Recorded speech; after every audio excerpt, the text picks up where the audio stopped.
Hi everyone, I'm Kevin Elson. Here's a look at what's going on this week in the news. We begin with news from the Vatican. At the end of his Angelus address in St. Peter's Square on Sunday, Pope Francis called on nations working to develop a global compact on refugees to make sure they help ensure migration is safe, legal, and humane. The Pope also reminded people of World Refugee Day, which is June 20th. The United Nations promotes it, he said, as a way to call attention to the experience, often lived with great anxiety and suffering, of our brothers and sisters who are forced to flee their homeland because of conflict and persecution. Pope Francis also led people in a Hail Mary for the people of Yemen and prayed that international leaders would ensure the already tragic humanitarian situation does not get worse.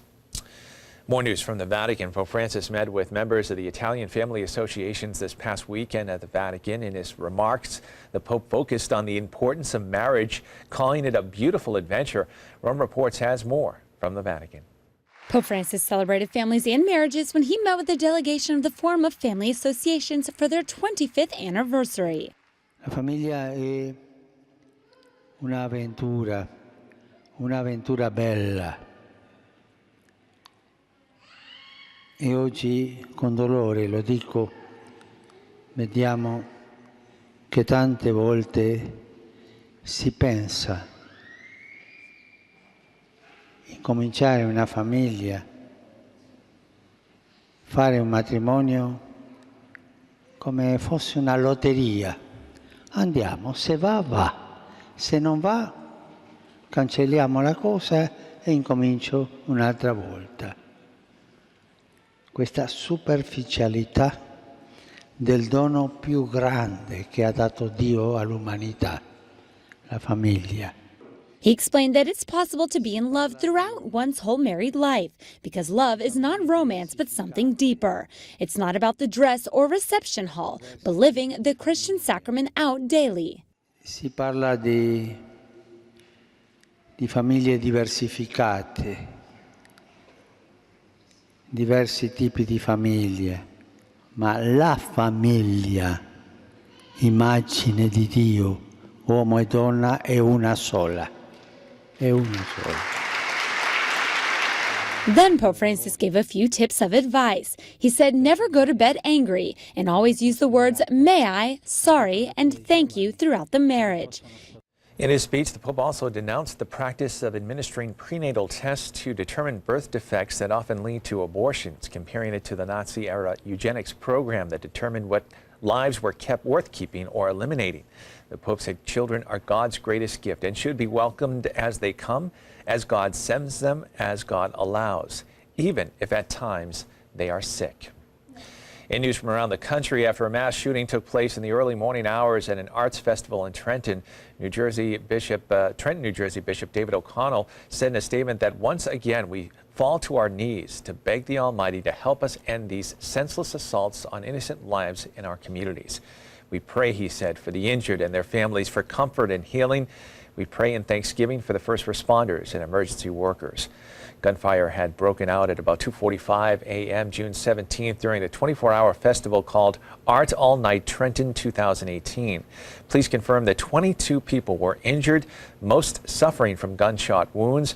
Of that number, a 13-year-old boy and 3 other people were hospitalized and remained in critical condition. Police also said there were 3 suspects in the shooting. 1 was killed, 1 was in critical condition, and the other in stable condition. According to news reports, the shooting appeared to be gang-related. And finally in the news, a new Christian motivational program designed for men is now being offered. It's called Rise, a 30-day challenge. And its aim is to give men the tools they need to take their life and relationships to the next level. Rome Reports says more on this new program. And what we achieve. In today's fast-paced world, many men base their value on how much they can achieve or obtain, an obsession with success that often pushes their family and friends away. The resulting insurmountable pressure can have a debilitating effect on some. However, the creators of a new Christian motivational program aim to put an end to misconceptions about masculinity. It can be a real temptation for men to shrink back out of fear, not to know who they are, to be confused, to be ashamed of being men. Now more than ever, our sisters, women are looking for men, true men, to really become who they were born to be. It starts by looking to the inventor of man. It starts by taking your eyes off yourself and putting them on the one who loves you simply because you're his. The RISE Challenge was created by evangelization experts Chris Stefanik and Bill Donahue with the goal of re-engaging Catholic men everywhere via multimedia. The idea was to create this 30-day, extremely practical challenge that helps orient men into what is their true identity and then how do they engage the world. What we're seeing is a new approach to men's ministry, a new approach to speaking to the heart of men no matter where they are, where they've been, and just drawing them to something higher. Citing the small percentage of Catholic men who attend Bible study groups or retreats at parishes, RISE organizers sought to reach a wider sample where it's most accessible, online.